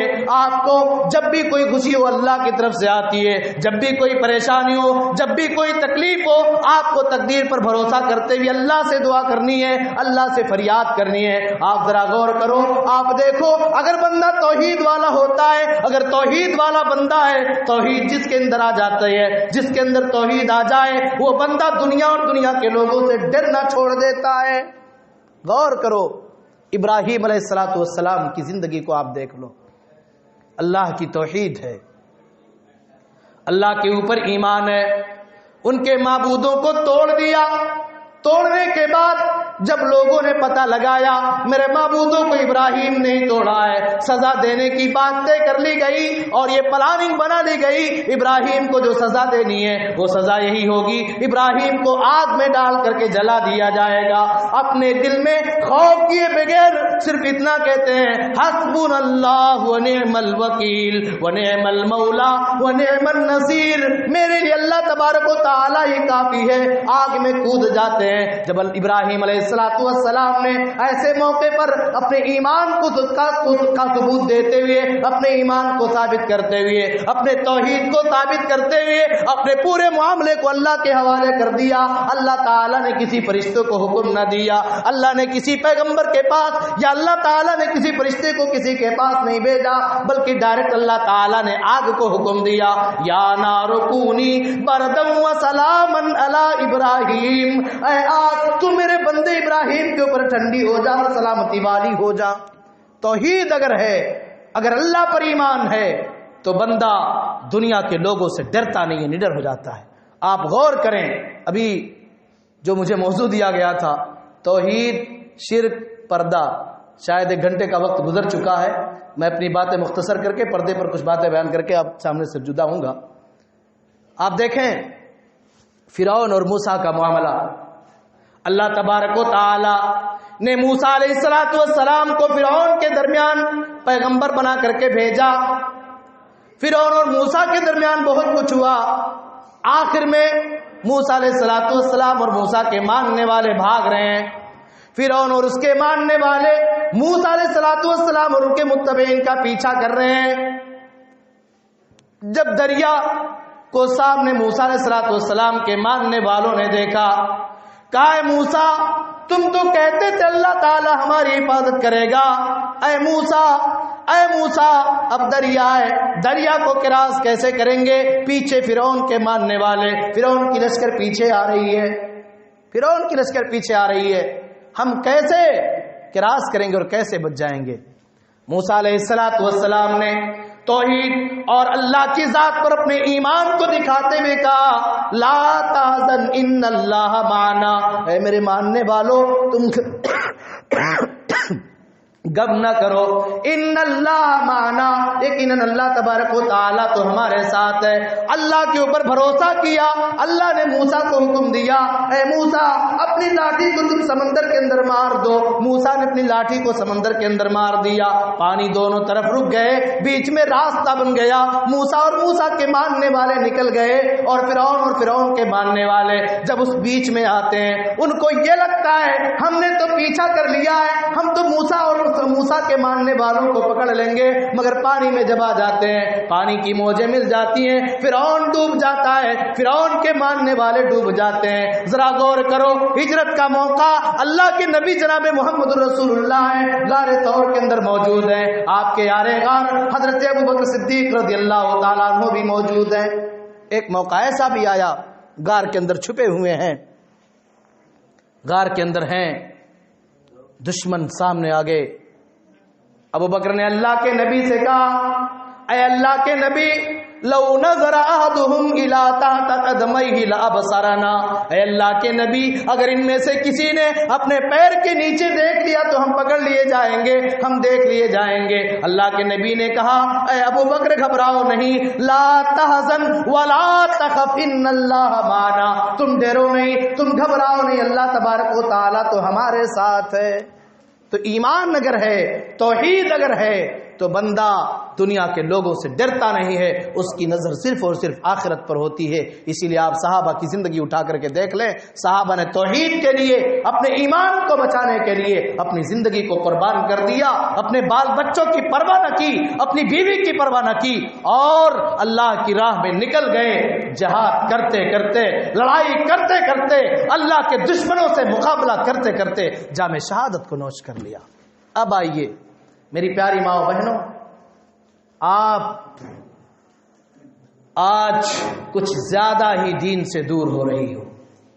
اللہ تبارک و تعالی نے آپ کو ایک قیمتی گوہر بنایا ہے۔ یہ ہماری مائیں اور بہنیں، آج کوئی بات آ گئی، کسی کی شادی ہو گئی، 3 سال 4 سال کے عرصے گزر گئے، اولاد نہیں ہو رہے ہیں، اب وہ مزاروں پہ جانے لگی ہے۔ کوئی بچہ پریشان ہے، کئی دنوں سے بیمار ہے، اب وہ مزاروں پہ جا رہی ہے۔ کوئی کسی مسئلے میں پریشان ہے، مبتلا ہے، مزاروں پہ جا رہی ہے۔ میری پیاری ماں بہنوں، اللہ تعالی نے تمہارا دار کار، تمہارا گھر بیان کیا ہے، وَقَرْنَا فِي بُيُوتِكُنَّ وَلَا تَبَرَّجْنَ تَبَرُّجَ الْجَاهِلِيَّةِ الْأُولَى۔ اللہ تعالیٰ یہ بیان فرماتا ہے، وَقَرْنَا فِي بُيُوتِكُنَّ وَلَا تَبَرَّجْنَ تَبَرُّجَ الْجَاهِلِيَّةِ الْأُولَى۔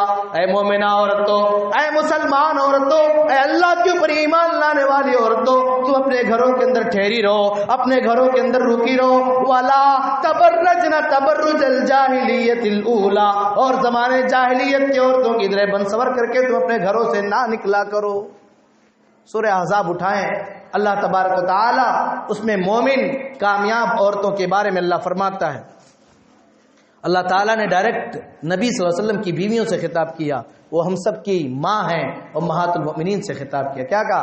یا ایھا النبی قل لازواجک ان کنتن تردن اللہ ورسولہ والدار، یا ایھا النبی قل لازواجک ان کنتن تردن الحیاۃ الدنیا وزینتها فتعالین امتعکن واسرحکن سراحا جمیلا۔ اے نبی کی بیویوں، اگر تم دنیا کا آرام چاہتی ہو، دنیا کی زینت چاہتی ہو، دنیا میں عیش و آرام کے ساتھ زندگی گزارنا چاہتی ہو، فتعالین، تو آؤ، امتعکن واسرحکن سراحا جمیلا۔ اے نبی، آپ اپنی بیویوں سے کہہ دیجئے، اگر تم دنیا چاہتی ہو اور دنیا کی نعمت کے پیچھے بھاگنا چاہتی ہو، آؤ، میں تمہیں دنیا کی نعمت سے فائدہ بھرپور دے رہا ہوں۔ امتعکن واسرحکن سراحا جمیلا، مگر میں تمہیں ہمیشہ کے لیے اپنے گھر سے جدا کر رہا ہوں۔ اگر تم دنیا کے عیش و آرام کے پیچھے بھاگنا چاہتی ہو، اگر تمہاری زندگی کا مقصد آخرت میں کامیاب ہونا نہیں ہے، اگر تم دنیا کی زینت کو پانا چاہتی ہو، تو آؤ، تمہیں دنیا کی زینت تو مل جائے گی، مگر پھر تمہیں محمد رسول اللہ کے گھر سے نکلنا پڑے گا۔ وَإِن كُنتُنَّ تُرِدْنَ اللَّهَ وَرَسُولَهُ وَالدَّارَ الْآخِرَةَ فَإِنَّ اللَّهَ أَعَدَّ لِلْمُحْسِنَاتِ مِنكُنَّ أَجْرًا عَظِيمًا۔ اور اگر تم آخرت میں کامیاب ہونا چاہتی ہو، اگر تم آخرت میں جنت پانا چاہتی ہو، فَإِنَّ اللَّهَ أَعَدَّ لِلْمُحْسِنَاتِ مِنكُنَّ أَجْرًا عَظِيمًا۔ تو اللہ تبارک و تعالی نے تم میں پاک دامن اور تم میں نیک عورتوں کے لیے اللہ تعالی نے بہت زیادہ اجر و ثواب کو تیار کر کے رکھ دیا ہے۔ ایک پیاری خاتون، اسلامی خاتون جنتی خاتون، کامیاب خاتون، مثالی خاتون وہ ہے جو آخرت میں کامیاب ہونا چاہے، جس کی نظر میں جنت ہو اور آخرت کی کامیابی ہو، وہ دنیا کی چکا چوند کے پیچھے نہ پڑے۔ میری بہنوں، اگر آپ نے دنیا کی زندگی عیش و آرام کے ساتھ گزار لیا، اگر آپ نے دنیا کی زندگی لگژری لائف والی زندگی گزار لیا، اگر آپ نے دنیا کی زندگی اے سی میں گزار لیا، اور اگر آخرت کی گرمی سے آپ نہ بچ پائیں، اگر جہنم کی گرمی سے اپنے آپ کو نہ بچا سکی، تو دنیا کا یہ آرام کس کام کا ہے؟ دنیا کے آرام و راحت کس کام کے ہیں؟ دنیا کی نعمتیں کس کام کی ہیں اگر آپ کو آخرت میں سزائیں ملیں؟ یہ خاتون آتی ہیں اللہ کے نبی جناب محمد رسول اللہ کے پاس۔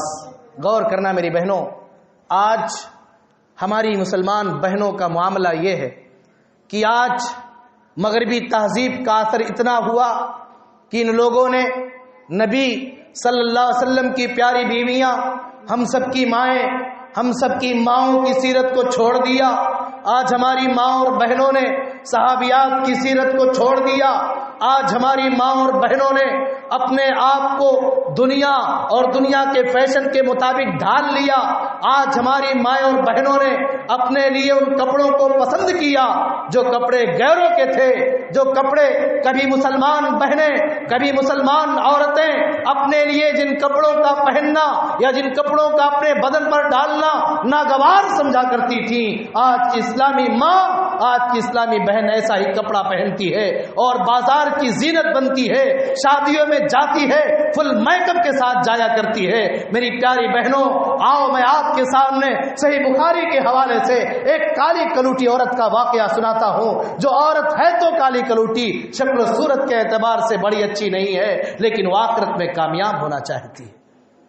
اللہ کے نبی جناب محمد رسول اللہ صلی اللہ علیہ وسلم کے پاس آتی ہے، اپنی مصیبت کو بیان کرتی ہے۔ اے اللہ کے نبی، انی امرات اسرع، اے اللہ کے نبی میں ایک ایسی عورت ہوں، مجھے مرگی کا دورہ آیا کرتا ہے، مرگی کی بیماری ہے۔ اللہ کے نبی، میں آپ کے پاس آئی ہوں۔ اے اللہ کے نبی، میں آپ کے پاس دو اپیل لے کر کے آئی ہوں۔ اے اللہ کے نبی، آپ اللہ تعالیٰ سے دعا کر دیجئے، اللہ رب العالمین اس بیماری کو دور کر دے۔ اے اللہ کے نبی، جب مرگی کا دورہ آتا ہے بڑی تکلیف ہوا کرتی ہے، بڑی پریشانی ہوا کرتی ہے۔ اے اللہ کے نبی، آپ اللہ سے دعا کریں، اللہ تعالیٰ آپ کی دعا کو ضرور قبول کرے گا۔ اللہ کے نبی جناب محمد رسول اللہ صلی اللہ علیہ وسلم نے فرمایا، اے میری پیاری بہن، اے میری خدمت میں آنے والی، تیرے لیے دو آپشن موجود ہیں، ان شئتی صبرتی فلکی الجنہ، اگر تو اس مصیبت کو برداشت کرے گی، اگر تو اس تکلیف کو برداشت کرے گی، میں وعدہ کرتا ہوں اللہ تعالیٰ اس پریشانی کو برداشت کرنے کی وجہ سے تجھے جنت میں داخل کرے گا۔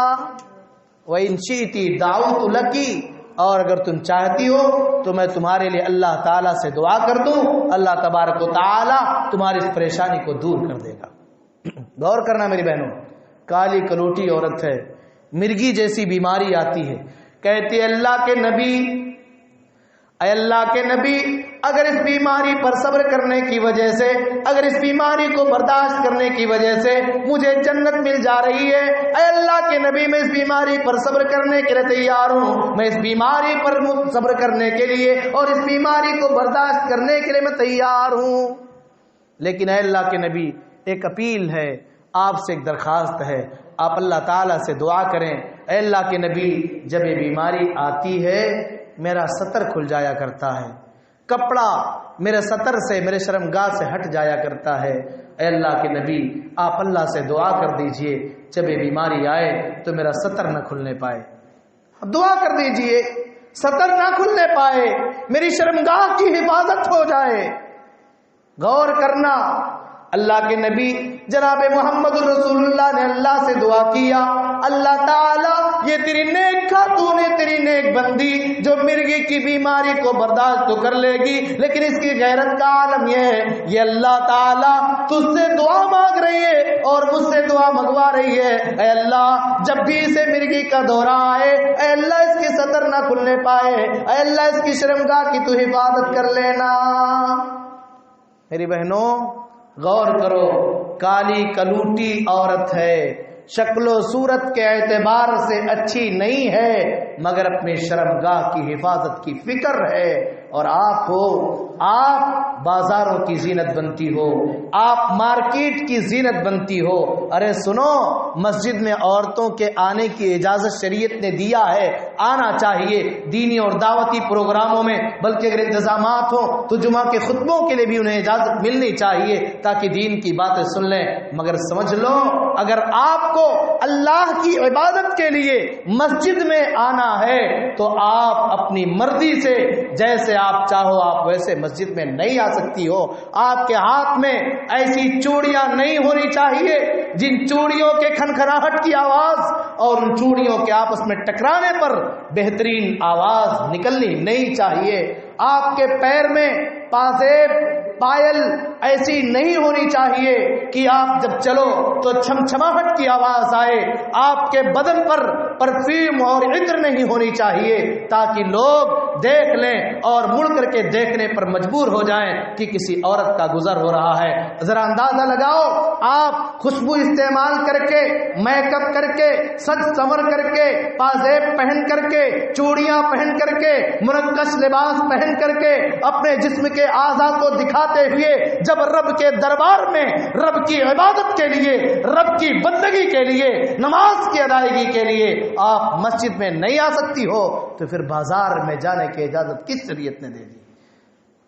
مسجد میں آنا ہے تو خوشبو نہیں، مسجد میں آنا ہے تو پازیب نہیں۔ جب مسجد جو اللہ کا گھر ہے وہاں اجازت نہیں تو پھر بازار میں اس طرح جانے کی اجازت کیوں ہے؟ ایما امرأۃ استعطرت، جو بھی عورت خوشبو لگائے، خوشبو لگا کر کے بازار کی زینت بنے، اللہ کے نبی نے فرمایا فہی کذا وکذا، یعنی زانیہ، وہ عورت ایسی ہے یعنی زانیہ ہے۔ سن لو، آخری آیت پڑھ کر کے میں اپنی بات کو ختم کر رہا ہوں۔ اللہ تعالی نے قرآن کریم میں نبی اکرم جناب محمد رسول اللہ صلی اللہ علیہ وسلم کی ازواج مطہرات سے خطاب کر کے اللہ تعالیٰ فرماتا ہے یا نساء النبی من یأتی منکن بفاحشۃ مبینہ یضاعف لها العذاب ضعفین وکان ذلک علی اللہ یسیرا۔ اے نبی کی بیویوں، من یأتی منکن بفاحشۃ مبینہ، تم میں سے جو بھی عورت گناہ کا کام کرے گی، اللہ کی نافرمانی کرے گی، بصورت دیگر اللہ رب العالمین کے بتلائے ہوئے طریقے کے خلاف جائے گی، تو پھر اللہ رب العالمین نے اس کے لیے ڈبل سزا تیار کر رکھا ہے، اور اللہ رب العالمین کے لیے چیز بالکل آسان ہے۔ انہی سورہ احزاب میں اور آگے چل کر کے اللہ تعالیٰ نے فرمایا یا نساء النبی لستن کاحد من النساء، اے نبی کی عورتوں، آپ عام عورتوں کی طرح سے نہیں ہو۔ میں یہاں کہہ رہا ہوں، قرآن میں اللہ نے نبی کی بیویوں کو دیگر صحابیات سے اور دیگر عورتوں سے مستثنا کرتے ہوئے کہا آپ عام عورتوں کی طرح سے نہیں ہو۔ میں آپ سے کہنا چاہتا ہوں آپ عام عورتوں کی طرح سے نہیں ہو، آپ مومنہ عورت ہو، آپ مسلمان عورت ہو، آپ پاک دامن عورت ہو۔ اللہ کہتا ہے لستن کاحد من النساء ان اتقیتن فلا تخضعن بالقول فیطمع الذی فی قلبہ مرض، اگر تمہارے اندر اللہ کا خوف ہے، اللہ کا ڈر ہے، اللہ کا تقوی ہے، تو اگر کبھی کسی اجنبی سے، کسی غیر محرم سے بات کرنے کی نوبت بھی آ جائے تو تمہاری آواز میں لچک نہیں ہونی چاہیے۔ فلا تخضعن بالقول، میٹھی آواز میں، شیریں آواز میں، اچھی آواز میں، پیاری اور سریلی آواز میں تمہیں غیر سے بات نہیں کرنی ہے۔ تمہارے ایمان پر شبہ نہیں ہے، تمہارے صاف نیت پر، تمہارے نیت پر تمہارے اوپر شبہ نہیں ہے، مگر فیطمع الذی فی قلبہ مرض، کیا پتا تم بھولی انداز میں، بہکی آواز میں، سریلی آواز میں، میٹھی آواز میں کسی اجنبی سے بات کرو اور تمہاری لچکدار آواز سے دھوکے میں پڑ جائے اور تمہارے بارے میں بدظن ہو جائے۔ اور اللہ نے فرمایا وَقُلْنَا قَوْلًا مَعْرُوفًا، اگر کبھی ایسا ہو جائے کہ تمہیں کسی غیر مرد سے بات کرنے کی نوبت بھی آ جائے تو آپ اچھی بات کرو، بھلی بات کرو، سیدھی بات کیا کرو، اسی میں آپ کے لیے بھلائی ہے۔ ابھی آپ نے سنا مجھ سے پہلے شیخ ثناء اللہ صاحب کی زبانی کہ آپ نے فرمایا نبی کائنات جناب محمد رسول اللہ نے فرمایا عورت الدنیا کلھا متاع وخیر متاع الدنیا المرأۃ الصالحہ، یہ پوری کی پوری کائنات کائنات فائدہ اٹھانے کی چیز ہے، مگر فائدہ اٹھانے کی چیزوں میں سب سے اچھی اگر کوئی چیز ہے تو نیک عورت ہے۔ اللہ کے نبی نے جہاں یہ فرمایا وہیں اللہ کے نبی یہ بھی فرماتے ہیں کہ عورت سب سے بڑی فتنہ ہے۔ ما ترکت